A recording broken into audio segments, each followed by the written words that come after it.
Hello भैया, फिर से स्वागत है आप सभी को हमारे यूट्यूब चैनल छोटे राजू ऑफिशियल में।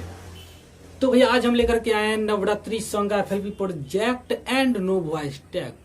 ठीक भैया, तो भैया नवरात्रि सॉन्ग का है जो कि भैया कूलर लगवा दी पंडाल में, यही सॉन्ग है भैया। नवरात्रि सॉन्ग है, बहुत ही अच्छा सॉन्ग है भैया। ठीक है भैया, आप लोग देख लीजिएगा। ठीक है, तो चलिए भैया आप लोग जो है फटाफट से वीडियो को लाइक कर दीजिएगा। जो भी हमारे चैनल को अभी तक सब्सक्राइब नहीं किए तो हमारे चैनल को सब्सक्राइब करके बेल आइकन नोटिफिकेशन को ऑल कर दीजिएगा। ठीक है, तो चलिए भैया बिना बकवास करते हुए चलते हैं हम अपने कंप्यूटर स्क्रीन पे।